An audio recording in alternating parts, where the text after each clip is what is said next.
सम्पूर्ण विद्यार्थी भाइ बहिनीहरूलाई आजको क्लासमा म फेरि स्वागत गर्न चाहन्छु।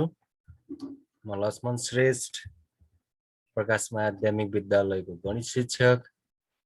आज हामीले कक्षा 10 को गणित विषयको रचना भन्ने पाठबाट हामी एउटा रचना गर्न गइरहेका छौं, जुन एसई एक्जाममा प्रश्न नम्बर समूह ग को ग्रुप सी को प्रश्न नम्बर 17 क्वेशन नम्बर 17 मा आउने क्वेशन हामीले आज यहाँ हल गर्न गइरहेका छौं। विद्यार्थी भाइ बहिनीहरू, यसलाई यहाँहरूले ध्यान दिएर हेरिदिनु हुनेछ र बुझिदिनु हुनेछ भन्ने म पूर्ण अपेक्षा राख्दछु।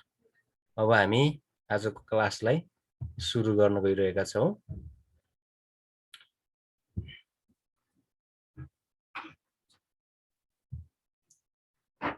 प्रश्न रहेको छ प्रश्न नम्बर 17 एसई एक्जाममा प्रश्न नम्बर 17 मा आउने प्रश्न हामीलाई यस्तै टाइपको एउटा रचना गर्ने प्रश्न एसई मा आउँछ।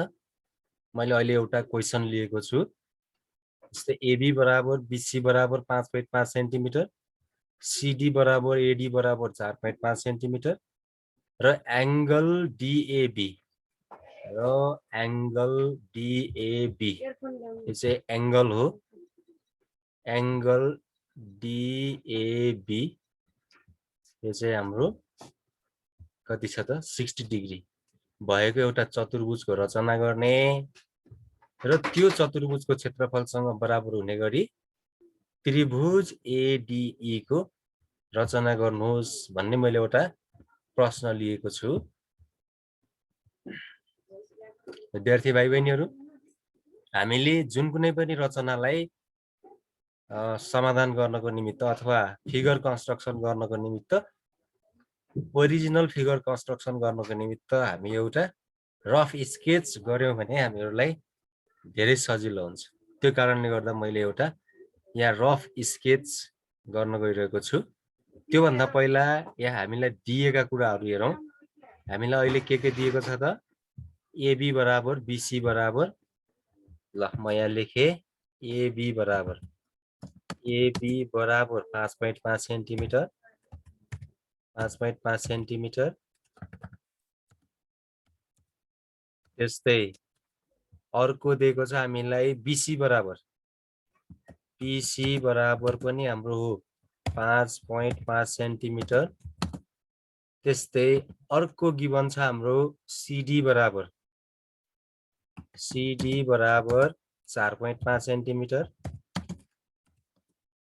त्यस्तै अर्को गिवन छ हाम्रो एडी बराबर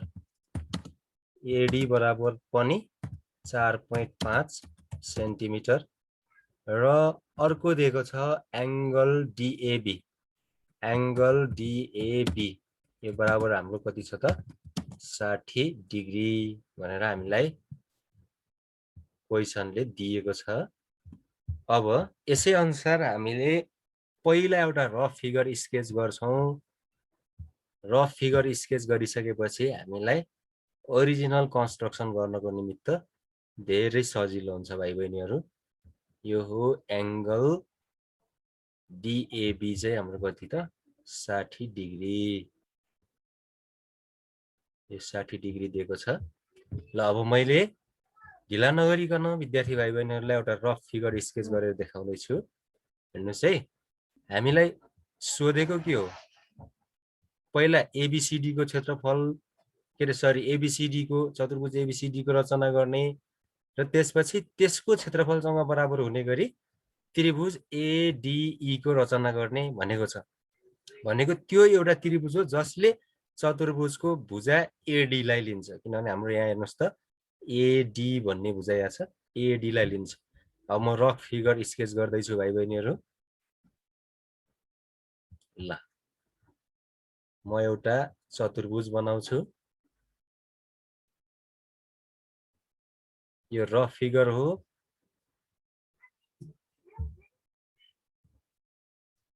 हाम्रो रफ फिगर यस्तो प्रकारको हुन्छ। राम्रोसँग ध्यान दिनु होला।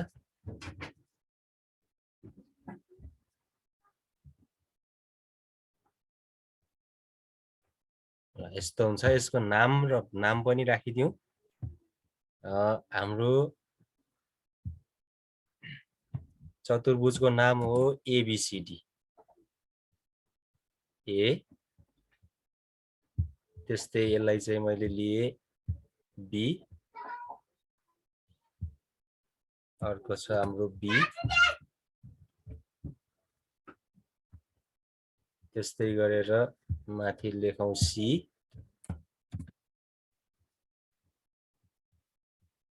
यो चाहिँ हाम्रो सी पोइन्ट भयो यो रफ फिगर हो है भाइ बहिनीहरु त्यस्तै अर्को लेखौं हामी यसलाई लेखौं डी त्यस्तै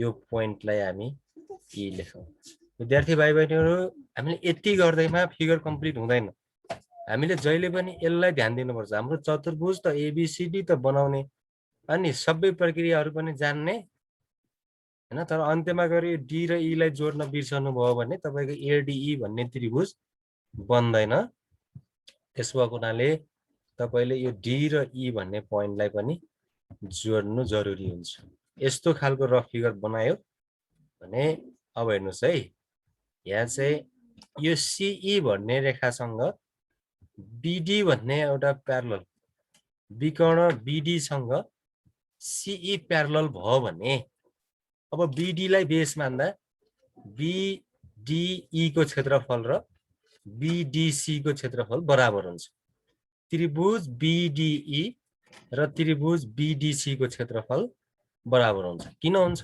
भन्दा एउटै आधार र उही समानान्तर रेखामा बनेका त्रिभुजहरुको क्षेत्रफल बराबर हुन्छ area of triangle are equal standing on same base and between same parallels भन्ने चाहिँ हामीले कक्षा 10 को थ्योरम 3 यो चतुर्भुज र चतुर्भुजको 7/3 मा पढेको त्यही अनुसार यो दुईटा त्रिभुज बीडीसी र बीडीई त्रिभुज बराबर हुन्छ जसमा एडीबी भन्ने त्रिभुजलाई जोड्यो बीडीई मा एडीई लाई जोड्यो भने सरी एडीबी लाई जोड्यो भने एडीई हुन्छ फेरि है बीडीई भन्ने त्रिभुजमा बीडीई भन्ने त्रिभुजमा यो त्रिभुजमा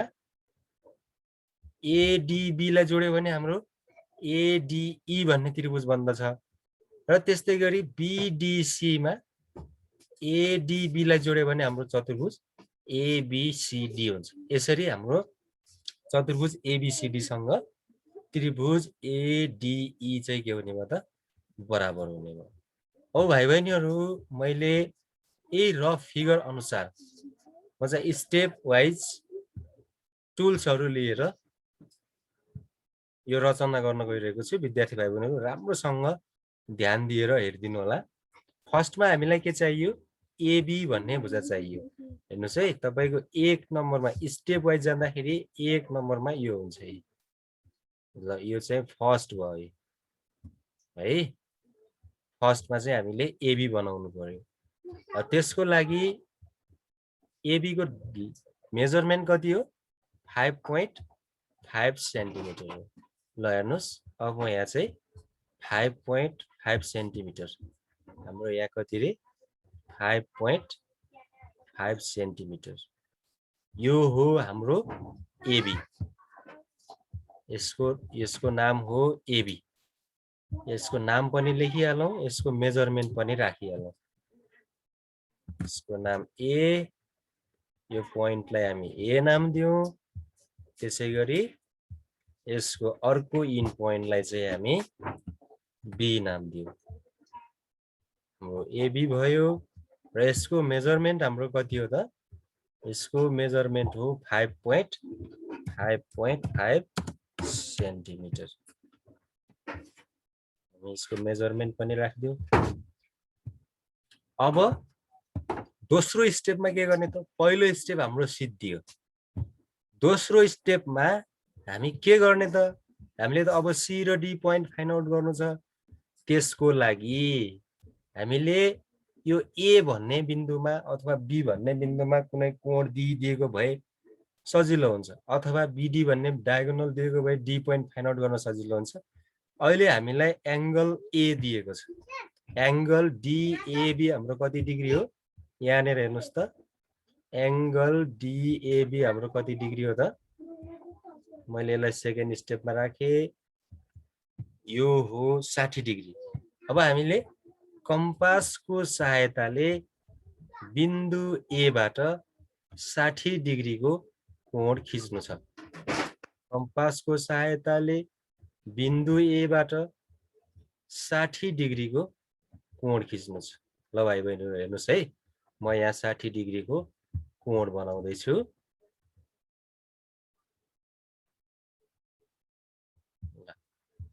अब हामीले यहाँ चाहिँ 60 डिग्रीको कोण खिच्छौं। 60 डिग्रीको कोण खिच्न त भाइ बहिनीहरुले जान्नु भएकै छ, सानो सानो क्लासमा पनि यो पढिसक्नु भएको छ। हामी पहिला ए बाट एउटा आर्क लिन्छौं र त्यही आर्कलाई हामी चाहिँ के त त्यही आर्कलाई, हाम्रो यो अघि आर्कको लेन्थ कति थियो त्यति नै हुनुपर्छ, यसलाई घटाउन पाइदैन।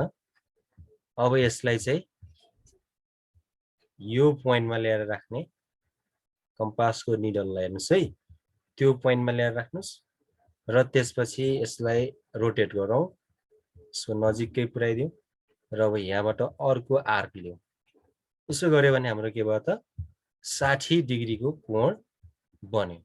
अब हामीले के गर्नु छ, ए बाट पास हुने पास भएर माथि जाने भनेको त एडी हो। त्यसो अब हामीले डी पोइन्ट फाइन्ड आउट गर्नु छ है।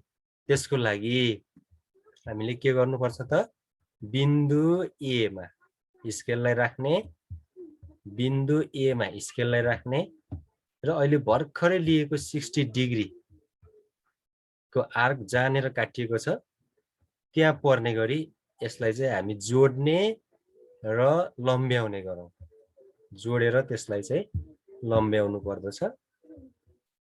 यसरी हामी चाहिँ यसलाई जोडेर लम्ब्यायौं भाइ बहिनीहरु।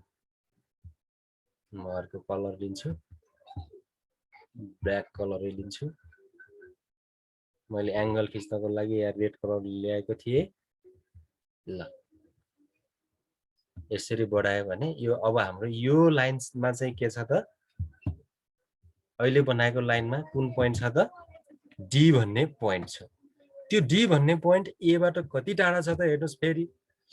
अब हामी थर्ड स्टेपमा एडी मा जानु पर्ने भयो। थर्ड स्टेप यहाँ जाने भयो हेर्नुस् है।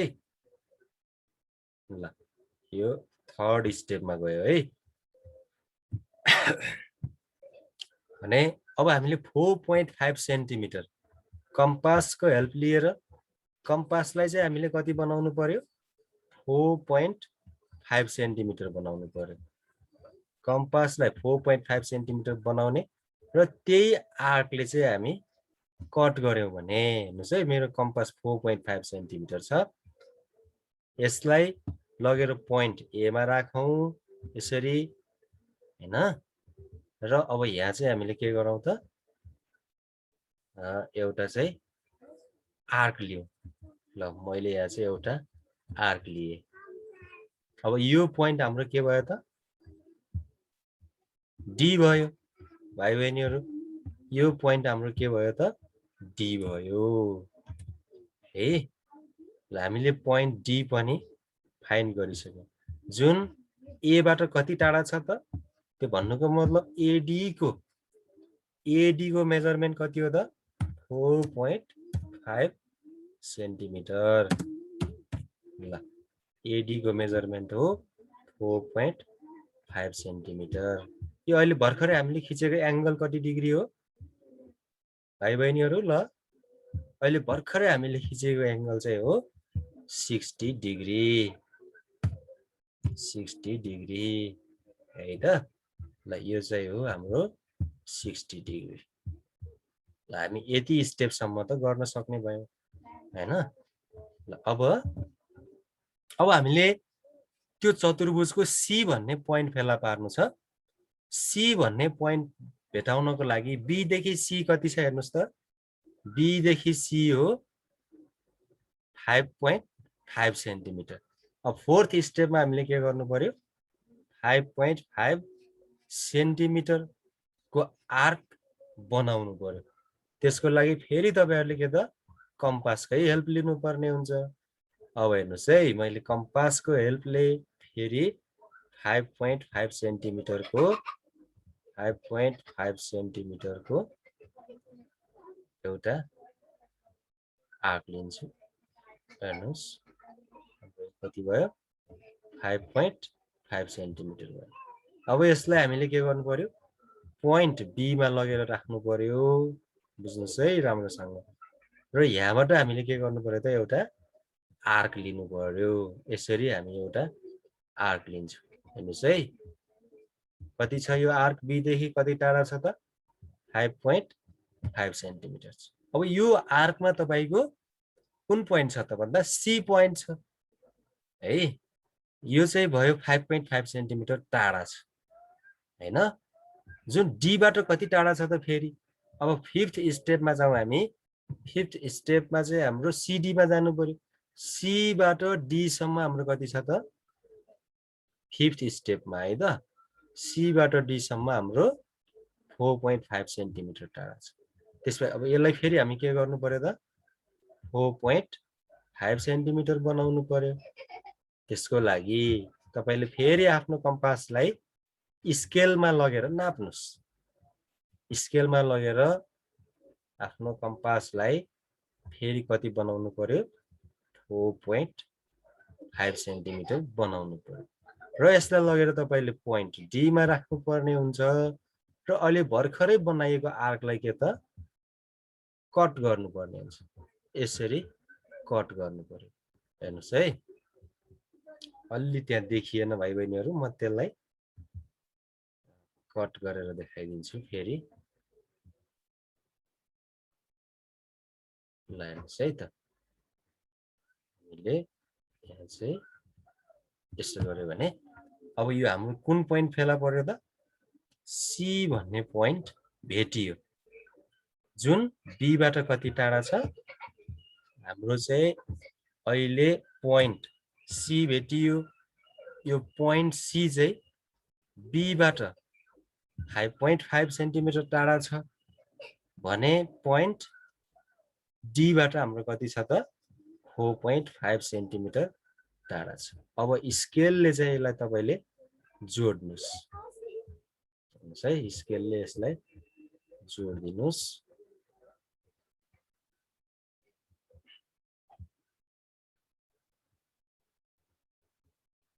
यसरी तपाईले यसलाई जोड्न सक्नुहुन्छ।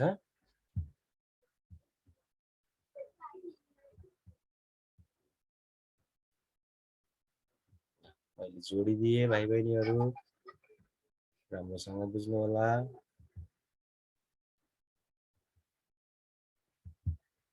र त्यस्तै अहिले हामीले बीसी जोड्यौं। त्यसैगरी हामीले अब सीडी लाई पनि जोड्नु छ। यो सीडी लाई पनि हामीले जोड्नु पर्ने छ भाइ बहिनीहरु। यसरी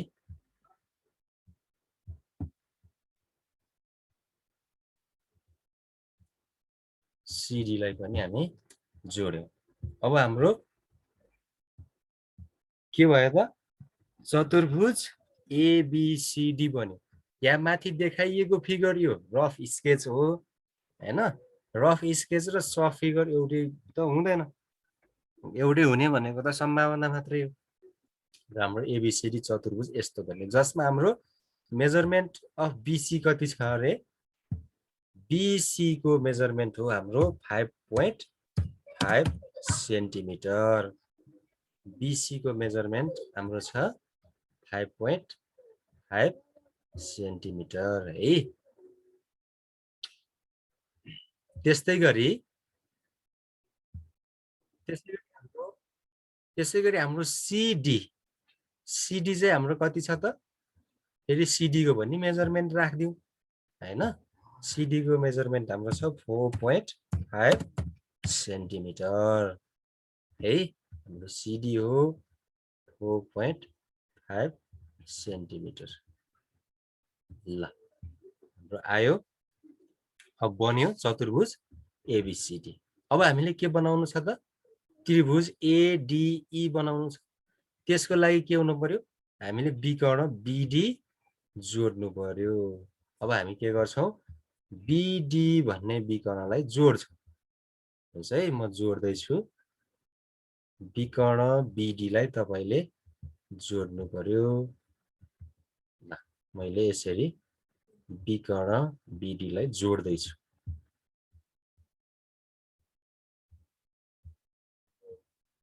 ल मैले विकर्ण बीडी लाई जोडिदिए अब हाम्रो काम के बाँकी रह्यो त यो बीडी सँग समानान्तर हुने गरी सीई भन्ने भुजा खिच्नु छ त्यसको लागि बीसी लाई के बनाउनु छ त छेदक बनाउनु छ हैन अब समानान्तर हुने भने त डीबीसी भन्ने एंगल डीबीसी र बीसीई एंगल त के हुनु पर्यो इक्वल हुनु पर्यो अल्टरनेट एंगल इक्वल भयो भने नै के हुन्छ त्यो चाहिँ बल्ल रेखाहरू समानान्तर हुन्छ त्यसो भए अब हामी यहाँ चाहिँ यो डीबीसी एंगल सँग इक्वल हुने गरी एंगल बीसीई खिच्न गइरहेका छौं भाइ बहिनीहरु अब हेर्नुस् मैले चाहिँ यहाँ चाहिँ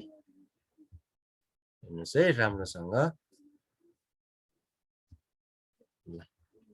मैले चाहिँ अब यहाँ एउटा एंगल बनाउँदै छु है त अब यसलाई चाहिँ ग्रीन कलर दिए अब हामीले बनाउने एंगल चाहिँ के हुनु छ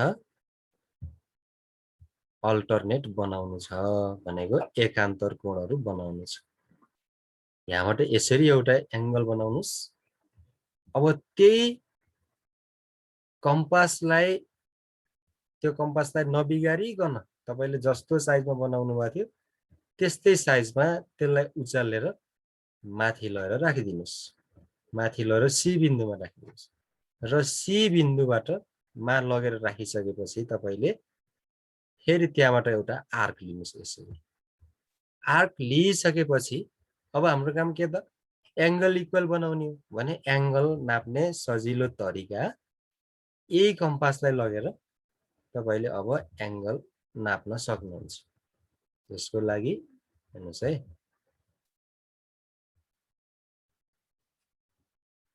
यसरी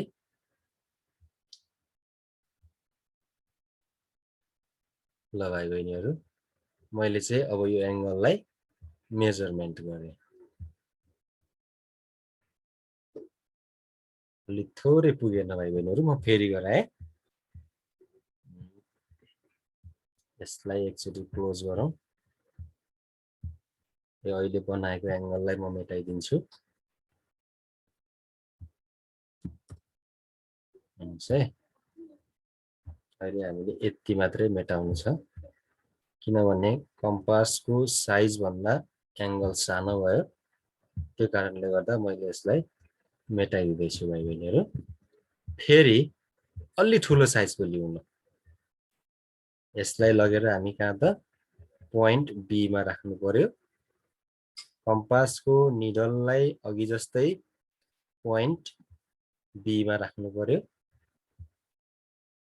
र यसलाई चाहिँ तपाईले अघि जस्तै यहाँबाट एउटा एंगल लिनुस् हुन्छ है मैले अहिले यो एउटा एंगल लिए अब यसैलाई तपाईले लगेर अब यसलाई हल्लाउनु पाइदैन यसैलाई लगेर पोइन्ट सी मा राख्नु पर्ने हुन्छ पोइन्ट सी मा लगेर राखिसकेपछि फेरि पोइन्ट सी बाट बाहिरतिर पर्ने गरी हामीले के त एउटा आर्क लिनु पर्ने हुन्छ भाइ बहिनीहरु हेर्नुस् है यसरी तपाईले एउटा आर्क लिनु पर्ने हुन्छ ल तपाईले अहिले भर्खरै लिएको आर्कलाई के गर्ने त भन्दा कम्पासको हेल्पले नै त्यसलाई मेजरमेन्ट गर्नुस् ल हेर्नुस् है मैले कम्पासकै हेल्प लिएर म यसलाई मेजरमेन्ट गर्दै छु अहिले भर्खरै बनाइएको जुन आर्क थियो त्यो आर्कलाई नै हामी के गर्छौं मेजरमेन्ट गर्छौं हुन्छ है ल भयो नि अब यति नापिसकेपछि यसैलाई लगेर तपाईले यो पोइन्टमा लगेर राख्नुभयो हेर्नुस् है, यो कम्पासले लगेर यहाँनेर लगेर राख्नुभयो भने ल हेर्नुस् है त, यसरी राख्नुभयो र अब त्यो कम्पासलाई रोटेट गर्नुभयो भने तपाईको अघिको आर्क काटिन्छ। यति भइसकेपछि के हुन्छ त, हाम्रो यो एंगल डीबीसी सँग इक्वल हुने गरी हामीले बाहिर एउटा एंगल खिच्यौं। त्यो खिचिएको एंगल अब यसलाई पोइन्ट सी बाट एउटा लाइनले जोड्यो भने हेर्नुस् है, त्यसलाई जोड्न पनि तपाईले स्केलको हेल्प लिनुपर्ने हुन्छ है त भाइ बहिनीहरु। स्केलको हेल्प लिएर तपाईले पोइन्ट सी मा लगेर स्केललाई राख्नुस्। त्यसपछि अहिले भर्खरै काटिएको जुन आर्क छ त्यसमा पनि राख्नुस् र अब यसलाई त के गर्नु पर्यो, जोड्नु पर्यो। ल है भाइ बहिनीहरु, मैले जोडे, यसरी जोडे। म अर्को कलर लिन्छु, ब्ल्याक कलरै लिन्छु र यसरी जोडे मैले। यति भइसकेपछि अब यो लाइनमा हाम्रो के छ त, पोइन्ट सी छ। यो लाइनमा चाहिँ हाम्रो पोइन्ट सी छ है, के सरी पोइन्ट ई छ। कता छ त पोइन्ट ई? अब पोइन्ट ई फाइन्ड आउट गर्नु छ। त्यसको लागि तपाईले आफ्नो स्केललाई पोइन्ट ए मा नै लगेर राखिदिनुस् र त्योबाट ए बाट बी हुँदै त्यो एबी लाई लम्ब्याउनुस्। ए बाट बी हुँदै एबी लाई लम्ब्याउनुस्। अब यति भइसक्यो भने तपाईको ल हेर्नुस् है, यो काटिएको पोइन्ट जुन छ, अहिले भर्खरै यहाँ एउटा पोइन्ट काटियो, यो काटिएको पोइन्ट नै हाम्रो के हो त, पोइन्ट ई हो। ल यसको नाम हो पोइन्ट ई। मैले त्यसको नाम पनि राखिदिए भाइ बहिनीहरु। र यति गरिसकेपछि तपाईको हेर्नुस् है, यति भइसकेपछि त के हुन्छ, यो बीडी भन्ने भुजासँग, बीडी भन्ने रेखाखण्डसँग तपाईको सीई भन्ने भुजा के हुन्छ, समानान्तर हुन्छ हैन। अब यति भइसकेपछि हाम्रो रफ स्केचमा हेर्नुस्, डीई लाई पनि जोडिएको छ। अब तपाईले के गर्नु पर्यो त, डीई लाई जोड्नु पर्यो। हेर्नुस् है, फेरि लगेर आफ्नो कम्पासलाई सरी स्केललाई पोइन्ट डी मा राखिदिनुस् र डी देखि ई सम्म जोडिदिनुस्। ल हेर्नुस् है भाइ बहिनीहरु, मैले जोडिदिए, पोइन्ट डीई लाई जोडिदिने। ल हेर्नुस्, यदि भइसकेपछि के भयो, हाम्रो कन्स्ट्रक्सन कम्प्लिट भयो हैन। ल अब हेर्नुस् त, बीडी भन्ने बेस भयो, सीई भनेको प्यारलल विथ बीडी भयो हैन। बीडी सँग सीई प्यारलल भएपछि त त्रिभुज तपाईको यो त्रिभुजलाई हेर्नुस् है, यो त्रिभुजसँग यो त्रिभुज के भयो, इक्वल भयो। किनभने एउटै आधार र उही समानान्तर रेखामा बनेको त्रिभुजहरुको क्षेत्रफल बराबर हुन्छ। अब त्यति भइसकेपछि, त्रिभुज बराबर भइसकेपछि बीडीसी भन्ने त्रिभुजमा एडीबी भन्ने त्रिभुजलाई जोड्यो भने, बीडीसी भन्ने त्रिभुजमा एडीबी भन्ने त्रिभुजलाई जोड्यो भने हाम्रो के भयो, चतुर्भुज एबीसीडी भयो। त्यस्तै बीडीसी सँग बराबर हुने अर्को त्रिभुज बीडीई मा एडीबी लाई जोड्यो भने के भयो त, त्रिभुज एडीई बन्यो। बुझ्नुभयो भाइ बहिनीहरु? ल आजको क्लासमा मैले यति राखे, बाँकी कुराहरु फेरि अर्को क्लासमा राख्नेछु। विद्यार्थी भाइ बहिनीहरुलाई यो भिडियो कस्तो लाग्छ, यदि मन परेको खण्डमा यहाँहरुले लाइक सब्स्क्राइब गरिदिनु हुनेछ भन्ने पूर्ण अपेक्षा राख्दै म आजको क्लासलाई यही अन्त्य गर्छु। हस्त, धन्यवाद, नमस्कार।